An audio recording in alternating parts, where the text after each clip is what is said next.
Assalamualaikum teman-teman, jumpa lagi dengan saya Emma di channel yang inspiratif dan memberdayakan. Kali ini saya akan menyampaikan tentang keuntungan journaling. Journaling itu mirip seperti menulis buku harian ya, sama aja. Menulis buku harian atau diary ya. Ini buat kalian yang waktu remaja, waktu masih SMP, SMA, suka nulis buku harian. Nah, itu sebenarnya adalah suatu kebiasaan yang baik, tapi mungkin seiring dengan berjalannya waktu, ditambah dengan kesibukan, pekerjaan, keluarga, dan lain-lain, kebiasaan itu mulai hilang. Nah, sebenarnya journaling atau menulis buku harian itu banyak banget manfaatnya.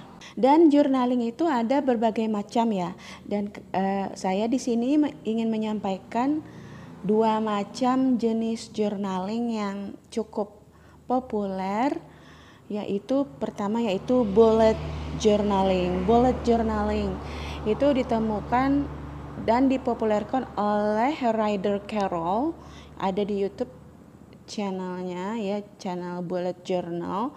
Itu kayak nulis planner gitu, semacam planner, dan setiap hari itu menuliskan rencana apa yang mau dilakukan hari itu, apa yang mau dilakukan besok gitu ya. Bahkan perencanaan tahunan dan perencanaan bulanan juga direncanakan. Walaupun tidak harus sempurna dan mengikuti perencanaan itu. Jadi bullet journaling itu semacam kegiatan mindful, kegiatan penuh dengan pikiran penuh yang membantu produktivitas sebenarnya. Jadi produktivitas di sini juga tidak mesti harus orang yang bekerja, yang kerja kantoran, yang bisnis, nggak mesti harus gitu. Yang ibu rumah tangga pun, yang nggak kerja, yang cuma di rumah bekerja sebagai ibu rumah tangga pun juga bagus menulis bullet journal ini, bullet journal itu, ya. Di sini saya punya jurnal ya. Ini saya mulai menulis jurnal yang lebih teratur, bullet journal dari mulai awal Oktober ya, atau awal Rabiul Awal tahun ini. Dan saya mulai melakukan tracking. Jadi banyak sekali konten dari bullet journal itu, dan disesuaikan, setiap orang beda-beda ya. Di YouTube banyak dibahas tentang bullet journaling. Ya, kebanyakan kalau konten Indonesia tuh yang banyak lukisan-lukisan, yang lettering, yang banyak hiasan-hiasan ya, banyak cewek-cewek yang bikin konten itu biasanya. Yang banyak dihias-hias, gambar-gambar gitu, lettering, segala macam. Sebenarnya bullet journaling nggak mesti kayak gitu ya.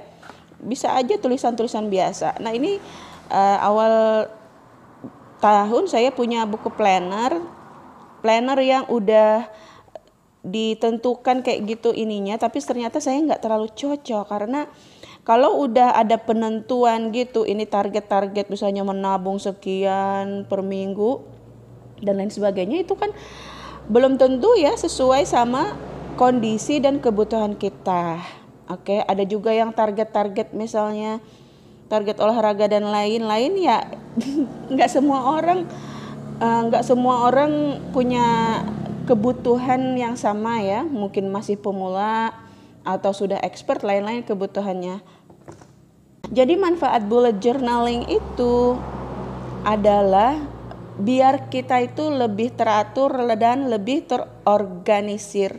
Sehari-harinya itu kita sudah tahu mau ngapain gitu. Selama ini kan kalau kita nggak journaling, nggak nulis buku harian, itu kadang satu hari itu berlalu begitu aja, kok waktu cepat berlalu dan nggak ada kegiatan yang produktif gitu, karena kita nggak tahu hari ini mau ngapain. Nah, manfaatnya journaling di situ, bullet journaling. Dan juga di dalam bullet journaling itu juga kita bisa menuliskan perasaan kita, pemikiran kita, ide-ide kita. Jadi apa yang ada di pikiran itu nggak mentok di dalam pikiran, nanti numpah ruahnya di sosial media, akhirnya terjadi perdebatan, jadi panjang lebar. Ya mendingan kita tulis di buku harian. Nah, kalau kayak saya ini yang disebut morning pages ya. Morning pages itu adalah dimana kita menuliskan apa yang ada di dalam pikiran kita sebanyak 3 halaman per hari, dan paling bagus dilakukan di pagi hari. Ya, jadi paling bagus kalau bangun lebih awal dan menulis 3 halaman ini. Saya udah coba beberapa hari dan setiap menuliskan 3 halaman ini cukup makan waktu ya, antara 25 menit sampai 30 menit.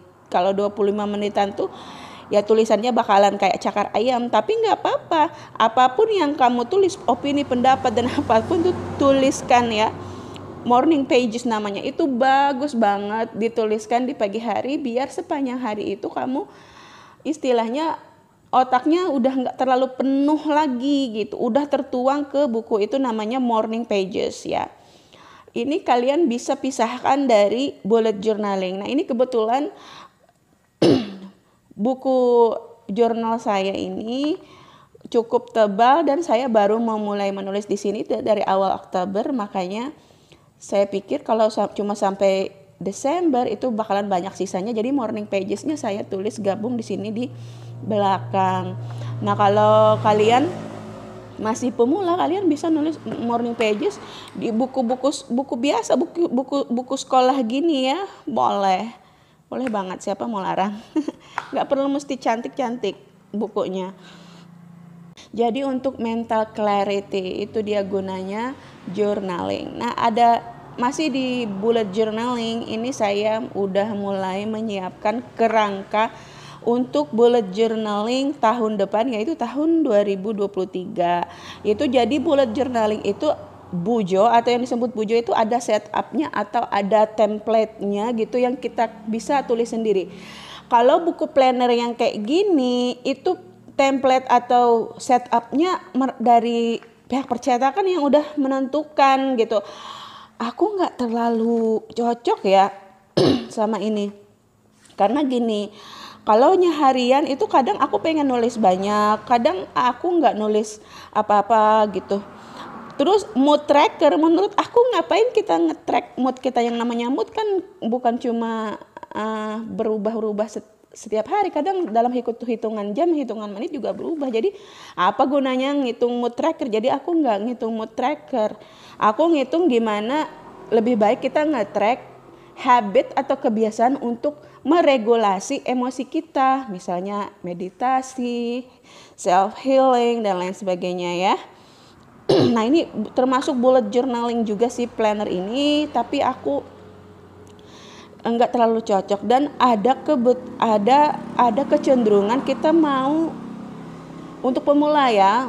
Kadang kita punya kecenderungan untuk aku mau membentuk kebiasaan ini banyak banget gitu. Akhirnya kita overwhelming, kewalahan kalau kebanyakan ya.